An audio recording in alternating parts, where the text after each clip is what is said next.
Thanks everyone. We can resume our seats now and welcome Dean and the team to the front for our monthly update from AT, and which conveniently enough kind of follows on from some of the presentations we've had, so that there's a nice synergy there and there's an opportunity to ask questions at the time. So over to you, Dean. Yeah, kia ora and good morning, councillors. It's always good to be here and provide an update on how things are going, and I acknowledge that a number of our topical updates will address comments from public submissions. There's just one or two I thought it's useful to pull out at this stage, and feel free to ask questions. There was a submission around the fossil fuel policy. And yes, we are reviewing our policies, including that one, and we'll align it with Auckland Council's policy. There was some pushback at the time, but we're in the middle of a procurement process, so that was the reason for the timing, but along with other policies that will be reviewed. That's our commitment to the group. When they fronted Auckland Transport, it remains our commitment now. Stacey will talk to Huia and some of the good work we're doing there, but Stacey, our own Chair Richard Legg and myself met with the Waikato Regional Council Chair and CEO to talk about opportunities for integration across the regional boundary, including the Te Huia service. So there is good progress here and good open dialogue, as you would expect. The other matters we'll just pick up as we get to the topics, if we can.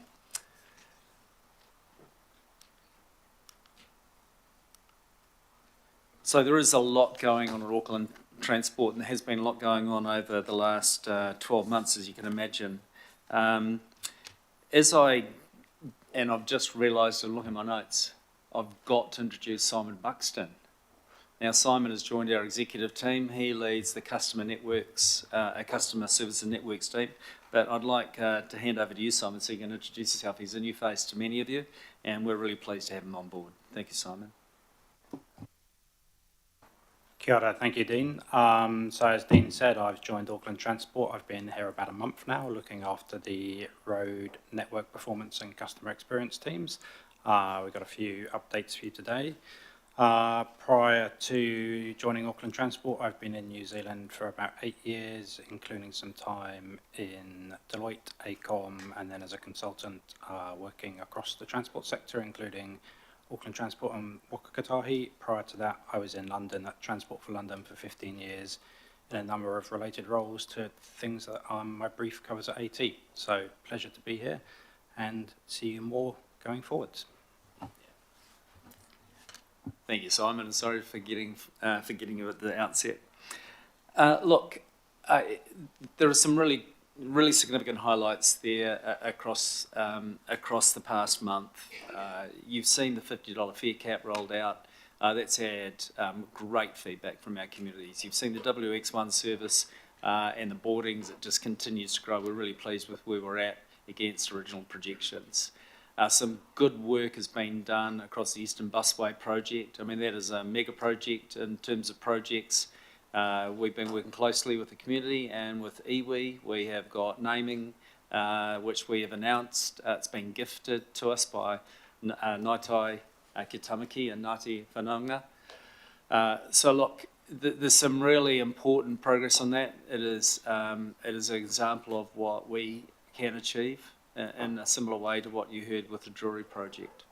I'll leave Stacey to talk a little bit more about how the school holidays went with violence, threats and aggression, and the great work that we've been doing in partnership with police. So look, there's a lot of good things happening in the last month, and there's been a lot of good things happening over the last 12 months, and we will provide that update through our quarterly business report. Of the 19 SOI targets we agreed with you, we met or exceeded 18 of them. Right, if I can now head into the topical updates. What we're going to do though is, rather than follow the order that you've got in the slide pack, we're going to follow speaker order and just pull up the slides to match. So I'm going to click off this slide, and I'm going to invite Stacey just to give you an update on what's happening across the public transport system, because that has been a subject of some inquiry this morning, and to then talk about the outer link and some of the alternatives that we're considering. Thank you, Stacey. Awesome, thank you, Dean. Look, I'll start with, I guess, a couple of highlights in recent times. So Dean mentioned the fare cap, and we sort of anticipated that about 4,000 customers would enjoy that benefit over the first few weeks in terms of what we saw through the data. So we've actually seen a 10% increase on that. So 4,600 hop cards is registered and being capped to that amount. So that's a really good news story. And that's only in the first 2 weeks. So we do expect that to keep growing. So it demonstrates that obviously people have been using it more, knowing that that's available to them. So that's a real good news story. In terms of new services, late July, we introduced 2 new services. So the 888, which connects Fairview Heights, Gills Road with Albert East Station, and the 999, which was funded from the local board, which connects Warkworth Township. And in terms of those services, we've had some really good results. So with the 888, we've had around 130 boardings per weekday, and that's growing, and it's growing incrementally every week. You can see that. And the 999, which is 100% local funded, has about 50 to 60 boardings per week. Now, the 942, which was the Climate Action Transport Targeted Rate upgrade to a more frequent service, has had a huge uplift. So that went live at the same time. So the 94, it's now called the 94, and it has had an extra 400 daily boardings on that service since we upgraded it. So that's a huge uplift, and we're really, really cool to see. Dean also mentioned about the work we did during school holidays. Obviously, the prior school holidays, we had some conversations here about what eventuated over that period. So we really doubled down in terms of working across our communities where we knew that there were existing problems and put interventions in place with community groups, police, and a number of our other partners in order to be able to overcome that. We had 0 incidents across those sites during that time, which was amazing. And it just so happened to coincide that we had like a community barbecue at Hibiscus Coast when there was a horrendous incident on the motorway. So people were stranded there for hours. Some thought it was by design. It definitely was not. But it made it really good for those people that were stranded, that they could have a sausage, and there were games and interactions in place, which was a great result. That does not take away from the fact that we still have existing problems across the network.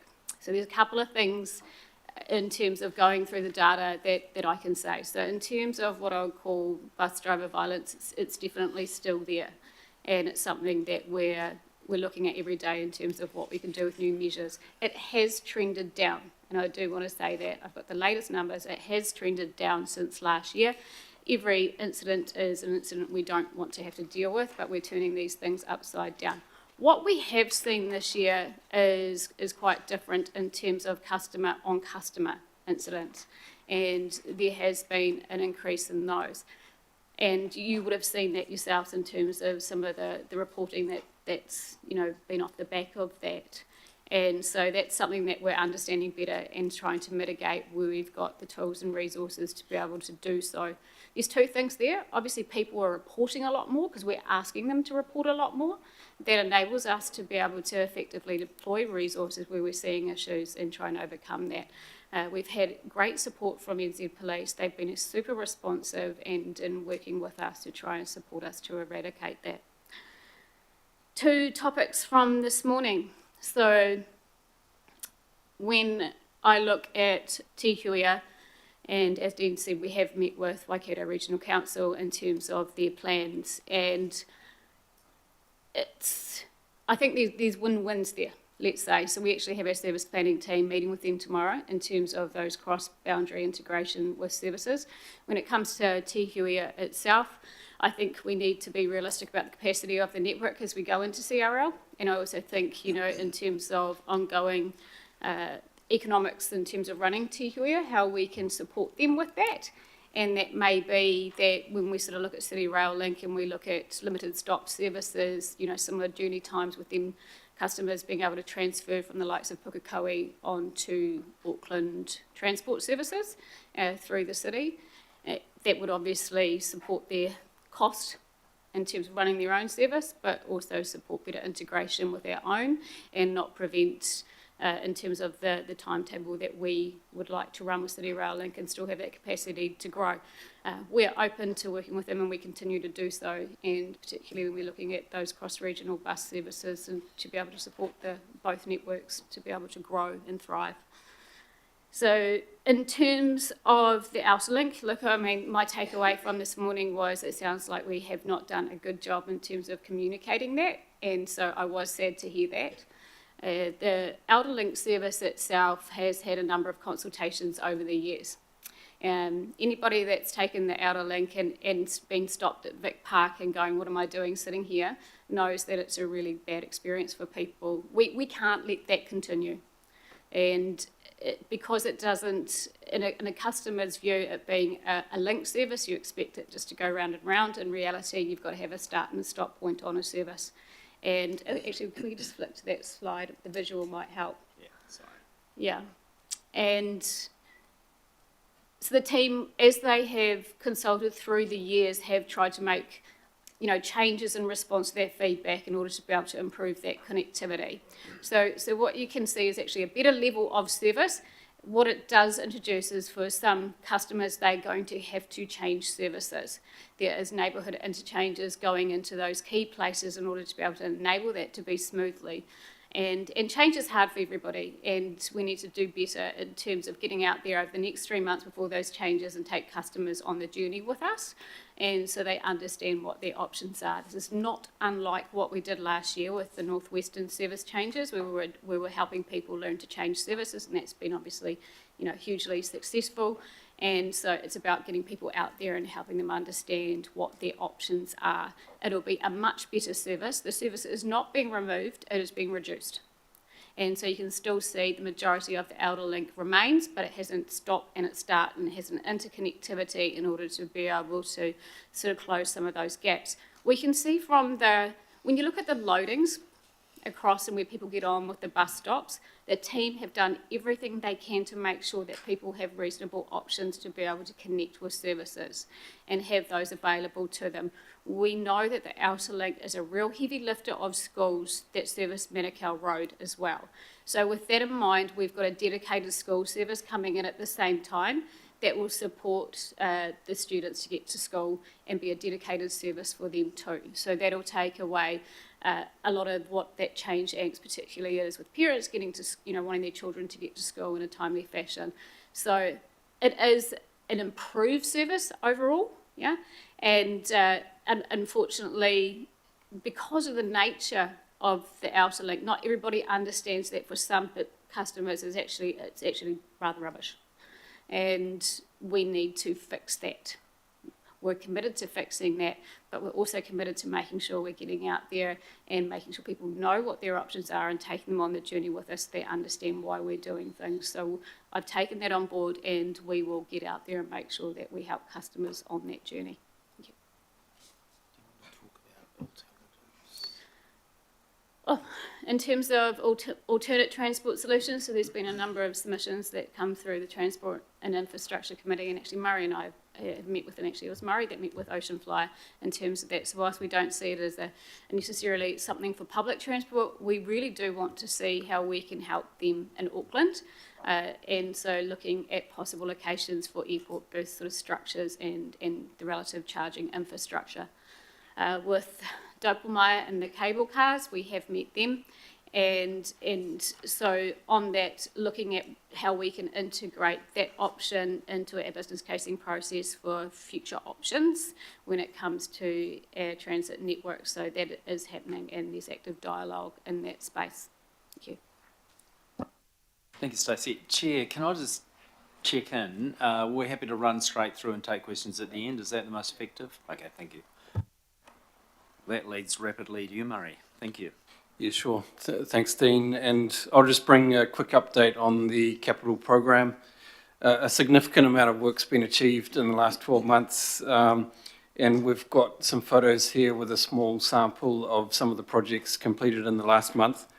We've got the T2 bus priority lanes on Te Aratu Peninsula. We had a presentation earlier on ITS. A good example of ITS that we've delivered intelligent transport solutions is the flood early warning systems in Coatesville area on Sunnyside Road. And this is a method where if the bridge is flooding or a section of the road is flooding, there's early warning signs. And this is an output from some of the flood resilience work after the 2023 floods and requests from the community for better signage in that area. We've also invested a lot in the unsealed road network and the rural network with strengthening unsealed roads, but also seal extensions. You can see down there on the bottom right. And many safety improvements across the network, and one example there from Ash Street. Should we move on now, Dean? Yeah, so just a look ahead of what's coming up. And we like to bring this to you on a regular basis of projects that are going out for consultation or things that are nearing commencement of construction. We will be going ahead in the next month to consult with the community on cycling improvements in the New Lynn Kelston area. So just to expect that members of the community will have an interest in this. There's an opportunity for them to engage, to give their feedback and opinions as to what those cycling improvements should or shouldn't look like. And so, please encourage people to give feedback in that process. Similarly, on the bottom right there, we have been consulting with the public about a number of safety improvements in the Bucklands Beach area on the Parade and Gills Road. So I know some of you may have received comments from members of the public. I know our board members did also. So once again, encourage people to provide feedback through the right avenues. Work continues on the Point Chev, Miola and Garnet Road project. That will continue for some time. And there is disruption in that area. We're aware of it. And we're working with local businesses as far as possible in the local community to minimise that disruption and meet the individual needs of various customers. We had a presentation earlier on the level crossings. I'll just touch on that briefly in response to that submission. I think a number of the councillors here came to the workshop on level crossings that Auckland Transport ran to give you much more detailed information. We are moving ahead with that program of work with the 7 level crossings being removed prior to City Rail Link. Then, as was highlighted in the submission, the next stage will be to move on to the Takanini cluster of crossings, and that's funded within the long-term plan. We still need to prepare the business casing to confirm the funding from New Zealand Transport Agency.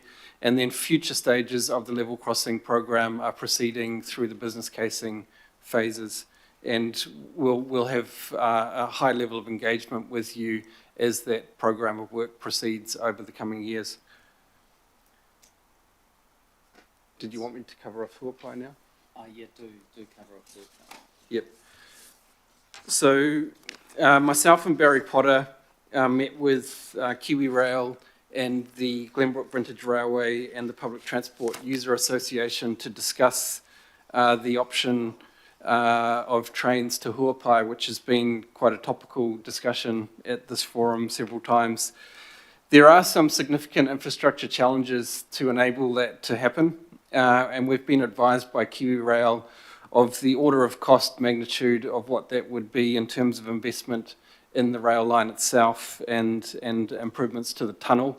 And you can see the numbers there of for a 2 trains per hour option, that would be an investment of give or take 150 million. And then we'd also have to consider upgrades to the rail stations themselves, and that would be an additional cost which AT would need to lead on. For a full service, we're talking around 380 million for the infrastructure upgrades on the line to electrify it and enable full service running. The reality is none of this funding is included in either Kiwi Rail or Auckland Transport's forward plans, and it was not included in the Regional Land Transport Plan.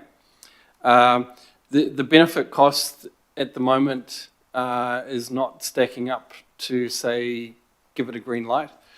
However, AT is very open, and we expressed this to the Public Transport User Association. We're very open that if and when the demand is proven and the benefit cost does stack up, and KiwiRail is prepared to move forward with the investment in the track and rail infrastructure, then we can definitely consider that in future planning. So I'll leave it there. Thank you.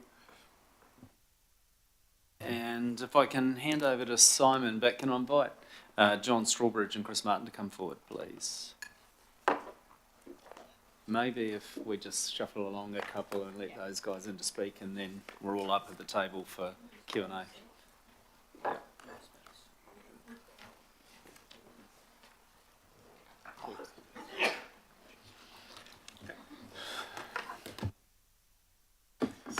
So, kia ora. We're just going to change the slides as well, I think. Oh yeah, also.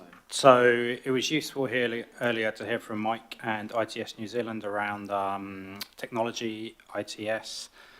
We've got limited road space and not extra capacity coming, so how we use the road network and optimise it is obviously very important, and I know matters that you're all interested in. So we are applying and working through a lot of this technology at the moment, and we've got a programme to do it going forwards. So without further ado, I'll introduce Chris Martin, who's our Road Network Optimisation Manager, and he's going to take you through some of what we've been doing right now. Good morning. Thank you for this opportunity to address you all on this most exciting topic of intelligent transport systems. The program that we do covers all of this.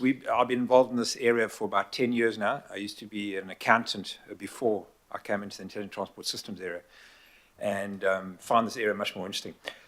The areas that we're focusing on is a lot of what Mike, previous presenter, talked about. We're very engaged with the industry in the sense of we are members of RTS. There's still more we can do, and we do use a lot of the members of RTS who come up, if they've got solutions or solutions they've worked for, or they've got new technology, we do spend a lot of time meeting with them. So I just want to assure that we are involved in that. The area that we're involved in on the road optimization, off-road optimization, uses a lot of RTS, and we're moving more and more in that area. I think some of the areas I can point out here that we are involved in, and maybe it's a future full presentation if Dean and the chair allows the time on the agenda to talk about all the RTS things we are doing at Auckland Transport. And we just cover a very small area.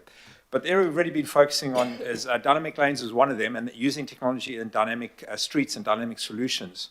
And there you'll see, I think two of the councillors here, Walker and the chair, were involved in probably guinea pigs with the Whanga Pro. It was one of the first big dynamic lanes we did, and using the technology there. Since then, now we're also trying, and that was discussed earlier in the ITS presentation, things around dynamic timings, and that's main highway. We've just gone live with that on the first with electronic, what you call paper signals, that indicates when the bus lane's in operation and when it's not. And the idea there is in future we can use that concept to prioritize how the lane is used depending on congestion. It could be a clear wait some time of the day, it could be a T2, T3, bus lane if needed, freight lane. So that's the idea there. The other point as well around that is it's also like parking spaces. That was mentioned earlier as well, like around Kingdom. We want to test at this as the same piece of road space. Can it be used as a loading zone one time of the day, clearway another time of the day, or just parking? So we are working on those technologies, and we'll roll them out as we pilot them and as we are successful with them, and as the public understands as well. That's one thing as well. The public's got to understand that. Bus boosters area, we've by September this year would have installed 75 intersections with the bus booster. When we've had an independent report and we've evaluated 10 of our bus booster intersections, we've got about a 30% gain through the intersection with the technology, a 30% gain of travel time for the buses, and also a reduction of 50% on bus stoppage time. So as we roll that out, the first objective through the frequent transport network, we'll roll that out. There's probably between 200 and 300 intersections where we see that being used.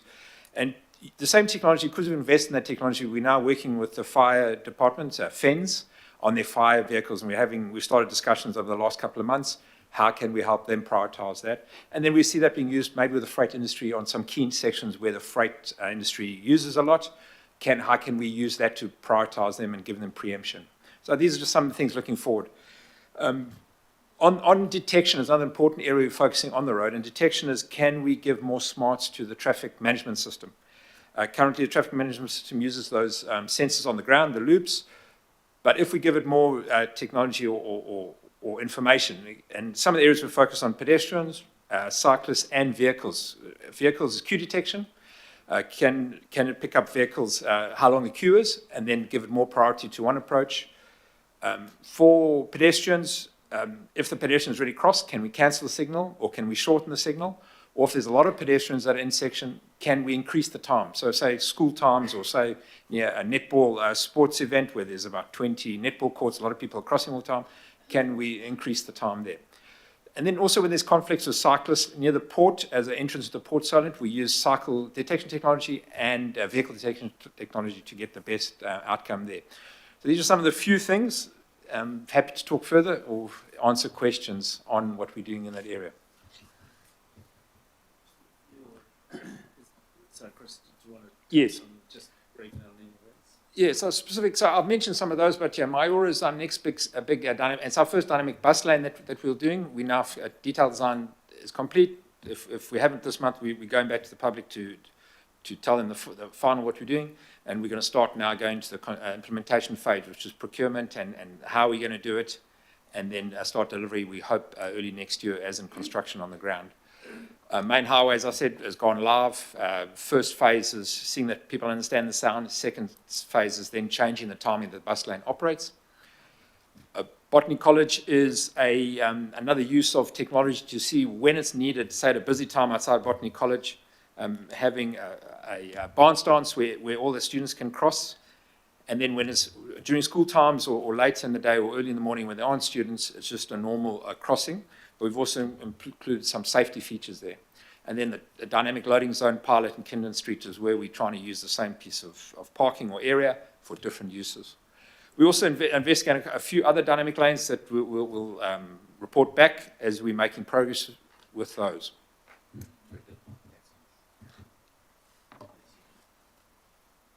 Good morning, Chair, councillors. Thanks for the opportunity to speak this morning, and just a few comments around our engagement program that's taken place over the last 10 months down in Devonport, and some of the people that we've spoken to along the way, and just to give the committee reassurance that our engagement has been quite extensive.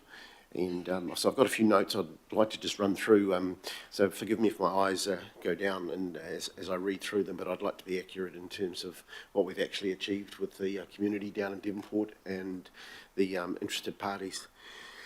So a couple of things just to frame it up at the front end.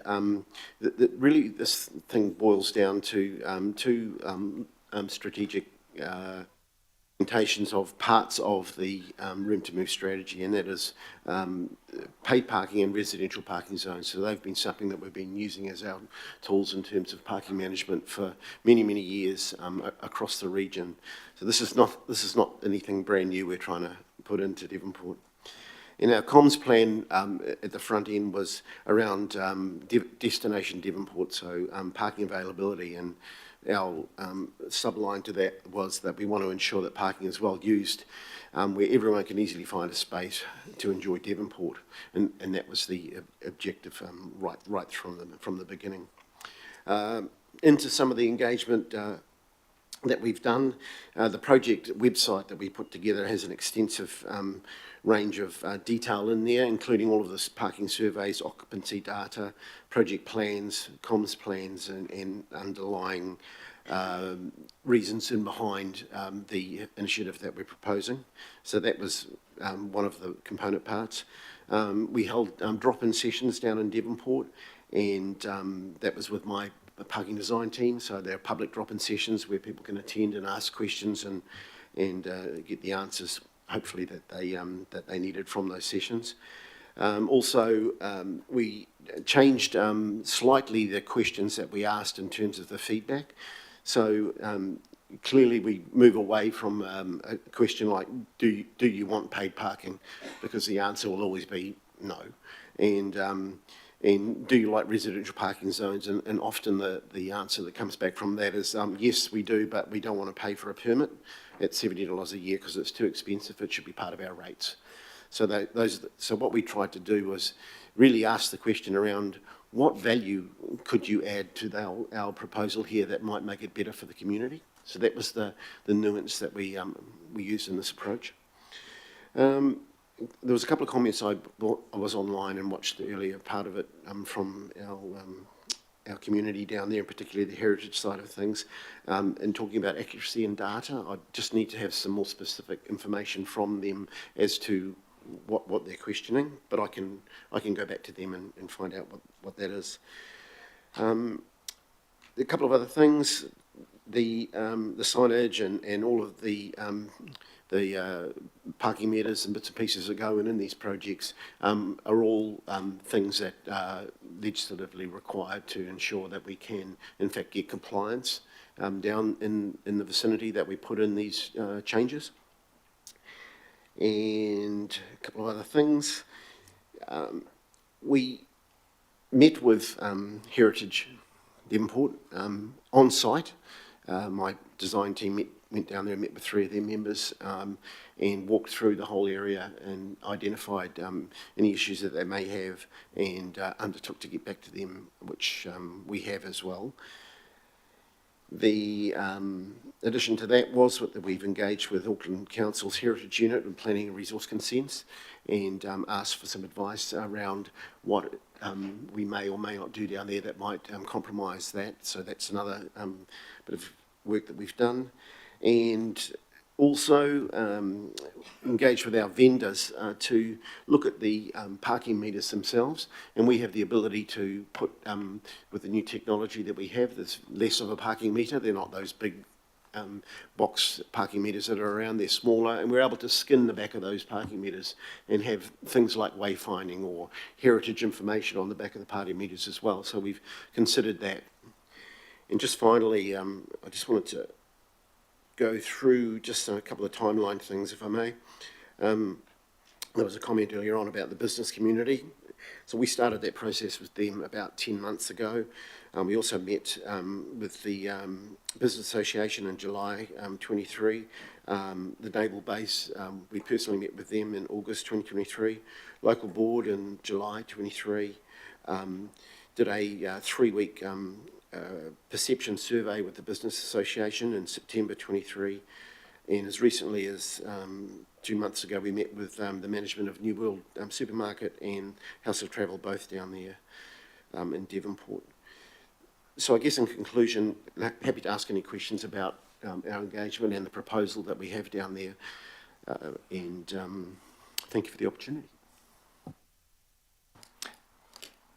Therein lies the end to the topical updates, and we're happy to take any questions. I'll invite Murray and Stacey to join us again, and just depending whether you've got questions for Chris or John, I'm sure that they're available for answers too. Thank you.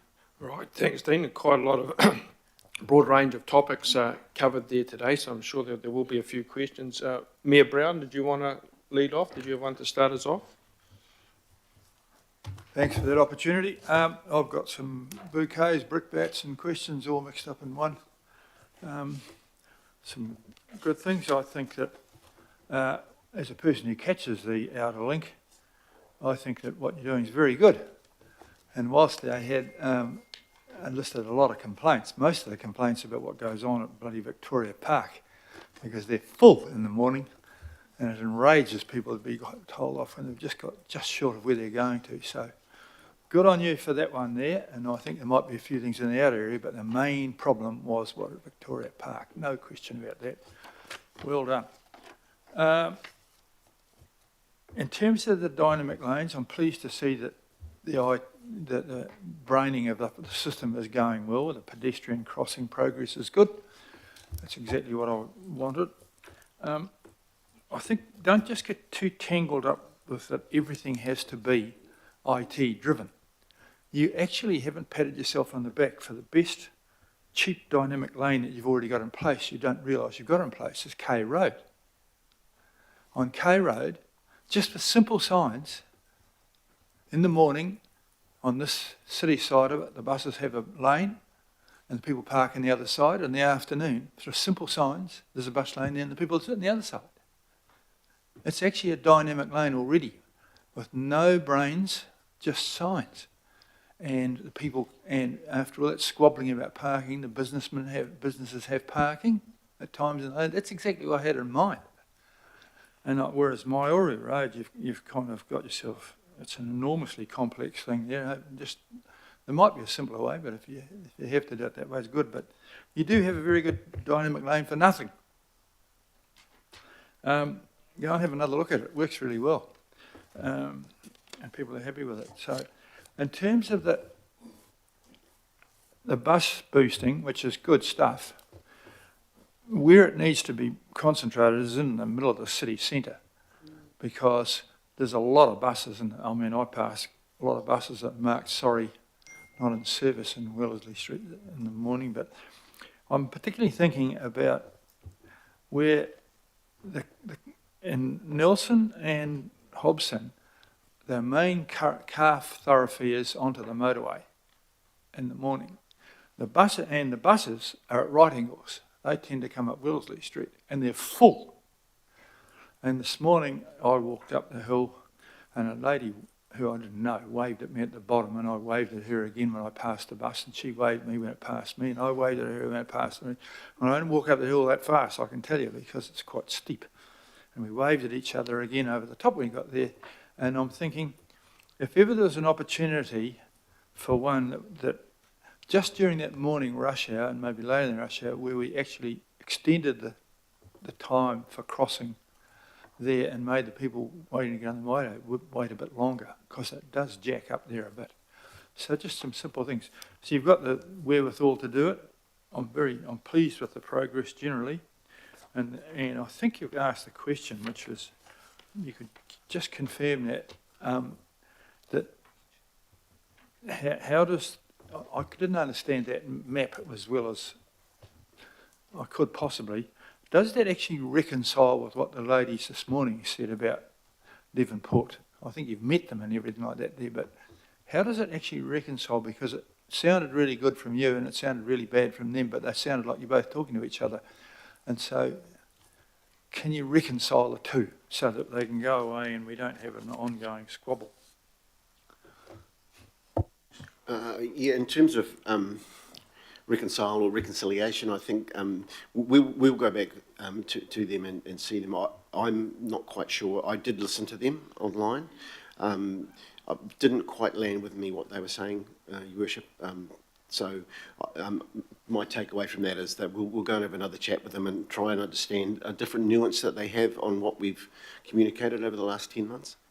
Yeah, I think you can bridge the gap, so have a crack at that. But overall, I thought there's a bit of an improvement there. Thanks. All right, a bit of encouraging feedback from the Mayor. Just a very quick one from me that goes to Murray, and specifically Murray, in your section to do with the trains to Huapai. The last little bit of your presentation that was on the slide, you didn't quite cover in terms of the offer of the Glenbrook Vintage Railway, who have got a diesel-powered 3-carriage passenger train that might be able to be used in a shuttle service. And I think the public transport users, as indeed when they submitted to us, they raised the possibility of some of the big developers out there who have big developments going in that conceivably might be keen to be involved in some sort of one-off trial as a prelude to anything. So what's the possibilities there, Murray, in terms of that that offer that would obviously alter the dynamics of the the big upfront cost that is signalled at the outset, and that might be employed on a trial basis just to see how the thing went? Yeah. Thanks for the question. I'll reflect back what was discussed at the meeting, and then Stacey might have further to add. What was discussed at the meeting was Glenbrook Vintage Railway said that that they felt that they had rolling stock that would be appropriate for that line. The conversation was that if they wanted to run a trial, they would have to have that conversation directly with Kiwi Rail as the infrastructure owner, and they'd have to meet whatever requirements Kiwi Rail would have for a vehicle like that to pass through the tunnel.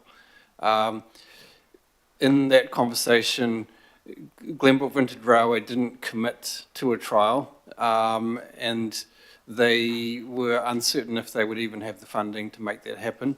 But the door was not closed on that as a possibility. So I can leave it there. Yeah, unfortunately I wasn't able to attend the meeting. There's a couple of things that I think from a minimum would need to work through. First one being as a safety case for passenger services. That would need to sort of be done and understand how we could support that, and also what I would call the network integration aspect, such as ticketing and minimal viable, boarding and alighting sort of scenarios with that. But as Murray said, definitely not shut up to it, and there's conversations continuing, is my understanding with it. Right, okay, I'm sure some other councillors might pick that one up later on, but thanks for that response. And we'll go to some of the councillors now. Councillor Turner. Thank you. Got 3 questions. I'll change them around, seeing the subject was just the trains to Huapai. What I don't see in any of this stuff is comparison. So I've seen all the documents and all the paperwork about the cost of the trains to Huapai, but then I went away to have a look at the costs of the North Western Busway, which is a temporary, we're doing temporary stations. And so I had a meeting with NZTA, we're talking $77 million they were talking about for a portion of it. The bus stops on top of the Te Atu interchange is only temporary, they tell me. Eventually we'll tunnel under there to make the busway, the finished product, that quick, fast thing. So when you look at the trains for Huapai and you speak those numbers, they're not compared with what we're doing on the other hand. Could you make a comment on that, Yeah, I think that's fair. I mean, the North Western is a much bigger project that obviously, we started in terms of the initial, what we have now, that's going to be extended in a much bigger sort of project. And you're right, we haven't sort of compared in terms of what cost, but it's a very different integration aspect from a busway perspective to what's happening on the rail corridor. And so they run quite separately, albeit, there are some mutual benefits further down, like when we get to Huapai. So yes, that needs to be done. The thing about the stretch of track there is it is only a single track. So no matter what, there's got to be some resilience built in there. And I'm sure Kiwi Rail have talked more about that and what they need to do in order to run a minimum product, in order to be able to guarantee, the reliability, even at a low frequency, for that service. The team have done a lot of work on that. Both Kiwi Rail particularly have done a lot of work on that. It's definitely up to yourselves to, particularly when we talk about the future of the RLTP, if you want to invest in that further and investigating that further. We are happy to do that. Our priority right now, and I think it needs to remain right now, is getting what we've got up to scratch and having the confidence in the network we have before we extend it. Okay, thank you. Next question. I'll put that one. On Friday last week, we had an online meeting just about the repair of Auckland council held road reserve land. When are we gonna get some? This has been going on, Mr. Burt. We've had a drive around out there and things. It's been going on for 18 months, 2 years now, and there was quite a lot of information. I don't know if it was confidential or not, so I won't say it. But there was a lot of information in that Teams meeting we had. We're not getting anything coming to the governing body locking us into a place, to somewhere where, where we've got a funding set down, a policy set down. So maybe you can just clarify a bit further so I can answer the question. Are we talking about flood recovery and resilience response, or? We're talking about the fact that we've got footpaths still blocked and some roads still impaired by slips, which at the same time are in impeding on the private property owners, and we've got that no man's land problem. I just, you know, it's a very cloudy sort of thing. I was looking to see when the governing body will have a chance to lock something in. Yeah, so on that specific issue, slips that are impacting private property, but the repairs to them would involve work in the road space, and specifically there's a number of groups in that situation. AT's taken a very proactive approach working with the Auckland Council Flood Recovery Office to support those people, to advocate for funding to enable them to do the work that's required. The issue is that they're falling through a gap where it's not funded through the Road Transport Authority because there's no impact on the road itself. They're not funded by their private insurer because it's impacting public property as well as private, and they're not covered under the Earthquake Commission. So there has been a number of funding applications put forward through Auckland Council to central government to try and find support for these customers or ratepayers. And so you can definitely pick up the conversation with the Auckland Council Recovery Office, who are working closely with AT on this, and Mace Ward as well across the situation. Thank you. I'll go there. Last comment.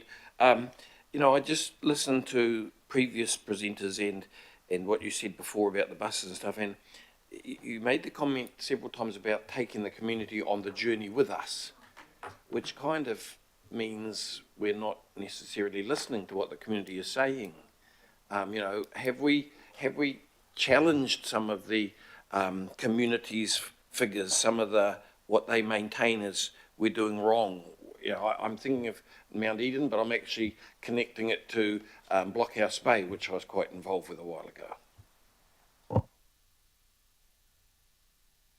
I do apologise, I missed your question.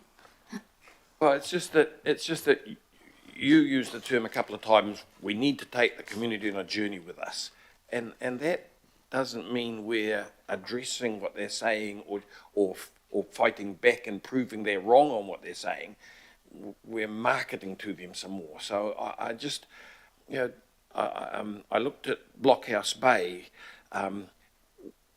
We don't seem to take into account those views of the business owners, of the people who are at the coalface of being affected. And I just, that was what I was thinking as I heard you talking. I wondered if you had a comment on that.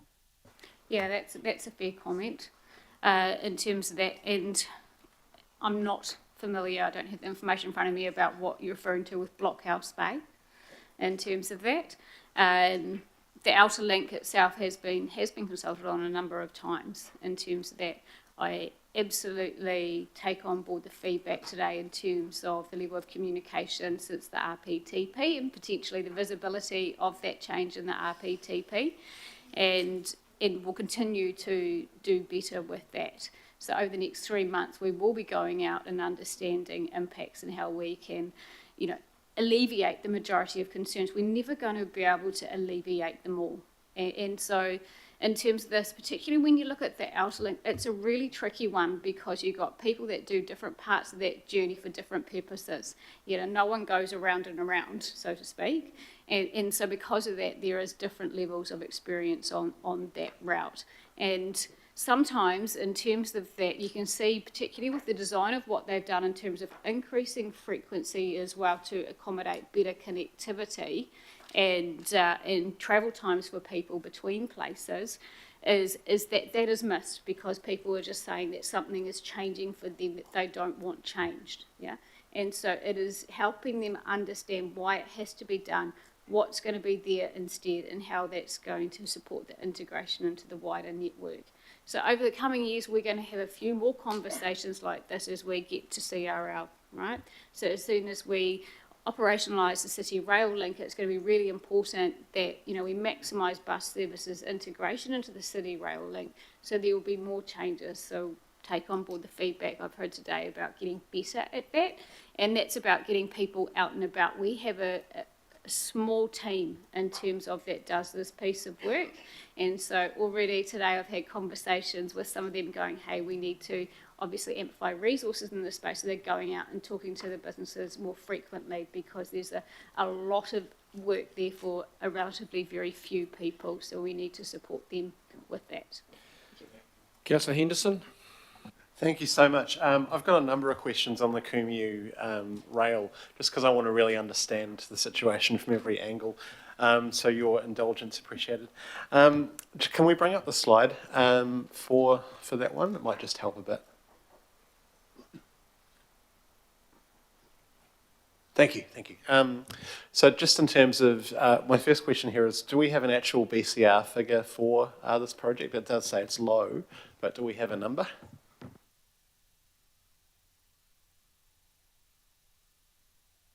Yeah, I don't have it on me. We're happy to share the previous information, and actually Donald did do an updated memorandum to be able to share in terms of what's been done over a number of years in order to be able to provide an update on that. And as KiwiRail have done a tremendous amount of work on that in recent years as well in order to understand it better. So I can share that. That's really cool. And yeah, keeping in mind you may not have some of the answers here either, we can maybe follow them up, but I'll ask it anyway. The quoted figures there, are those CapEx figures only, or do they include OpEx? I can talk to that. So these figures came from KiwiRail in a presentation that was given to the local board, and those are CapEx figures purely for the track and signalling infrastructure upgrades on the part of KiwiRail. In addition to that, there would be requirement for upgrade to the stations, which would normally be an AT funded activity. And no, they don't include operating costs at all. Thank you. Just to follow up then, in terms of, have we priced up those station upgrades we'd need to do? Yes. We have priced them up? We can't really see it, or do you have the figures on? That I can give that to you in terms of the memo as well. So I mean, there's what I call minimal viable product in terms of, and that's just like lighting and access, versus what I would call a station upgrade and fully functioning availability of infrastructure. Okay, thanks. Really appreciate that. Thank you. And maybe I'll just throw this as well. In terms of the consequential OpEx, too often council, we think about the build cost, but we don't think about the maintenance cost and how much it's going to cost to run these things. So maybe that could be part of the memo as well, if we can get it. Just moving, it's the same area, but moving on. Bus patronage figures for Huapai. I'm aware that's a level of detail, but would you have anything to hand off the top of your head on how we're going with that, and whether they're meeting any targets or projections that we've set?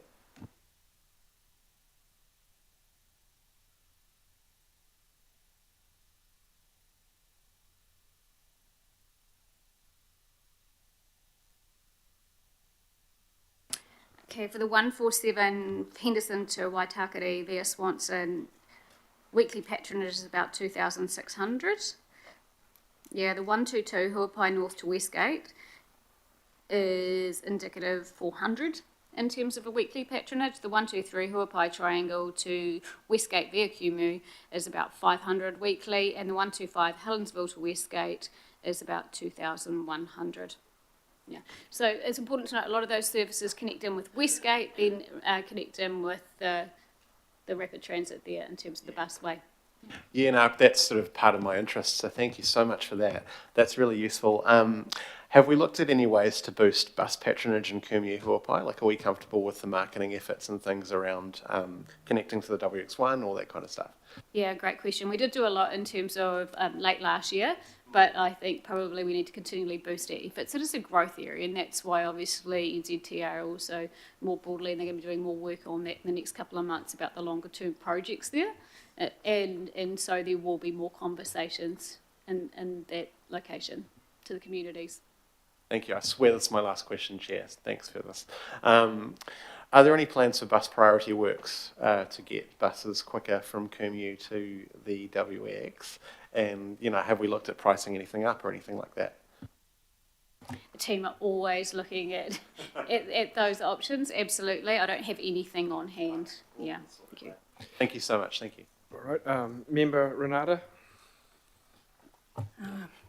Tēnā rā koutou. Quite a bit of activity has been happening for yourselves, and I just want to acknowledge the engagement that was taken with Ngāti Whanganga Ngai Tai, Smith the Reo program. In saying that, further is that approach that was used in including those two mana whenua across the board for all projects within Auckland Council. That's one. I've got about two other to follow. Yeah, thank you very much for that question. Look, the commitment from Auckland Transport, whether it's at the strategic planning level or at the project level, or other changes, it doesn't have to be just a capital project, there's always to consult with mana whenua or a local iwi. I just think that the Eastern Busway project is a good example of that, which is why I wanted to highlight it. But that is our commitment, and to the best of my knowledge, that's what we always do. Well, then that's great, because I did go on a hiding around there just last week, which was great to see. Thank I'm you. not quite sure who I'm aiming this question at, and it's to do with the IT presentation that was given presently. And I talked about data sovereignty and equity. And I just need some clarity from Auckland Transport. Under my lens of a social positioning, correct if I'm wrong, did the Te Tiriti and Māori outcomes be weighted in your equity framework that you developed to put across all organised business delivery within Auckland Transport?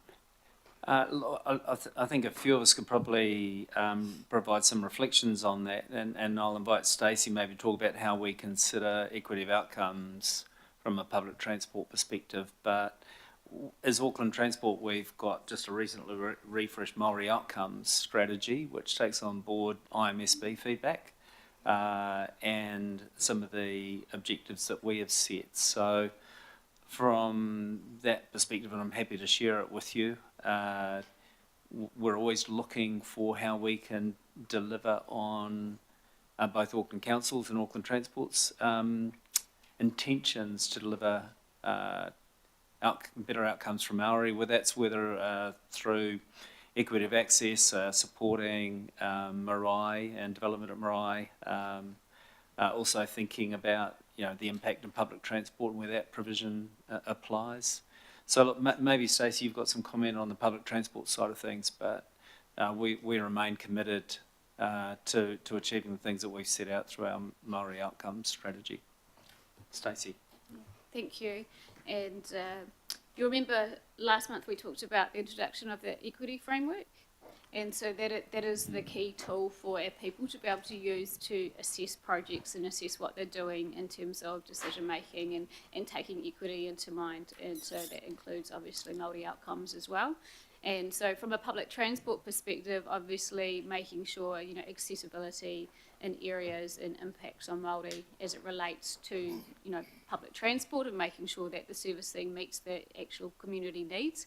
But these tools bringing in really help give that robust framework so that it is considered front and centre in terms of what they're doing. So whether that be, a transport project or an infrastructure project as it relates to, say, infrastructure versus services. That is the key tool, and so that's being rolled out across AT for our people to use. Just to get my head around what you've just said there.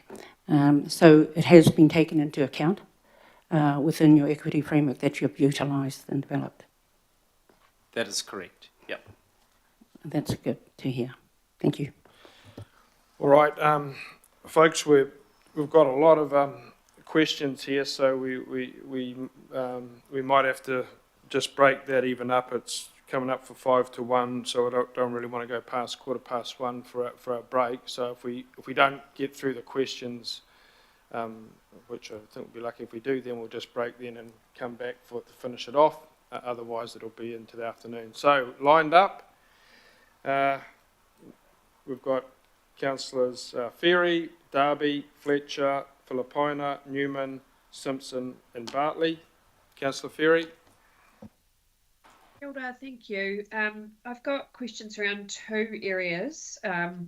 just keeping it brief as the chair's requested. First is the outer link issues, which I think probably sit more with Stacey, but maybe if we could have that map up again, that would be helpful. Thanks. So what I wanted to understand, obviously, you spoke a bit to it before in your presentation, and really appreciate covering that off. What I want to understand in particular, sorry, the map, I'm sure we'll get there. That one, that's the one, thank you. What I wanted to understand in particular around this is where we're at in the process, because I think I'm a little concerned that we've had people come to us today thinking that further changes may be possible, and I just want to understand really clearly, is that the case? Is this now sort of on the road to implementation, or is there further change from the map we see possible in regard to the outer link? I know there's a conversation indicated there by the pink dotted line about the precise route for the 64, but the outer link, I just really want to get a clear message for the community. Is there further chance of change, or is this already at implementation? Thank you, Councillor. That's a good question. It is already at implementation. Those community interchanges are being built in terms of that. In terms of if you look at the 64, that piece of the network, in terms of, obviously there were concerns from not servicing the village going up Dominion Road, so that is still an option that the team are finalising, albeit the connectivity into what will be Kingsland Station, you can see at the point there, will be missed if it doesn't go that way. So that was what they were trying to avoid, in terms of making sure that they're thinking about that broader impact come City Rail Link and people wanting to connect with the train stations. Okay, so just to follow up on that, so the conversations with the community that happen from now are really about engagement and letting people know, rather than consulting them with a view to making further changes. I just want to clarify that really clearly. Correct. It's about getting boots on ground to go out and talk to people through the changes, and obviously making sure they're really clear about what the options are, because there are multiple options. This map doesn't demonstrate all routes in that area, as you're aware, in terms of that, but also supporting the interactions on day one, like we did with the Northwest and the West changes when that network went live, is making sure people are out and about and can help customers with their decisions on the day. But leading up to that, we'll have more people out and about talking to communities about it, and onboard buses, etc. as well. Thank you. And I do just want to point out to my colleagues, great to hear that you take the outer link, Mr. Mayor. I also take the outer link sometimes, but I suspect we might be the only two around the table who are users and have experienced the frustration of it and its lack of reliability. But there's also the 27, which is about to get more services in November, at the same time that these changes come in as well, which runs directly through Mount Eden Village and isn't on the map. So, thanks for clarifying that, Stacey. I just wanted to be really clear with the community about where that's up to. My other questions are around the Point Chef project, so probably sit more with Murray, I think. So I've been talking with a number of impacted residents and businesses, and I wanted to give a bouquet to, I think it was Mark Banfield, who came out and met with a constituent whose businesses have been impacted, and really appreciated him showing up as someone pretty senior within the AT ranks, and for the way that he approached that conversation with the constituent. It was really helpful, his contribution. Two of the things that came up in that conversation, which, yes, specific to Point Chef, but actually I think have a broader thing, and which is why I'm raising them today for us to think about, was the thinking about how we segment these kinds of long corridor roadworks, and also how we're communicating with the community about some of the trade-offs. So one of the things that often comes up with once roadworks are underway is why can't you work at night? And why can't you work 7 days a week? And then there's a trade-off with that of residents who are often saying, well, actually, if you do it at night or you do it 7 days a week, then we have very little respite in terms of peaceful enjoyment of our property. So I wondered, Murray, if there's been some thinking or what the review process is going to be from learning from that point share process, particularly about those two things, about how we break up these projects. So we're not waiting for everything to be finished before we can open every little bit. And also communicating better about those trade-offs around going faster, but you close the road entirely versus keeping half the road open, but it's going to take longer. How are we going to do that stuff better? That's my last question. Thanks, Chair. Sure. Yeah, thanks for the question. And yes, some really good thinking there. In terms of learnings from Point Chev and Miola Road, definitely we'll take those forward. We're already having internal discussion about these corridor projects, how we can do staged construction so that we're only impacting a shorter section at a time. So we'll definitely be looking at that in the future.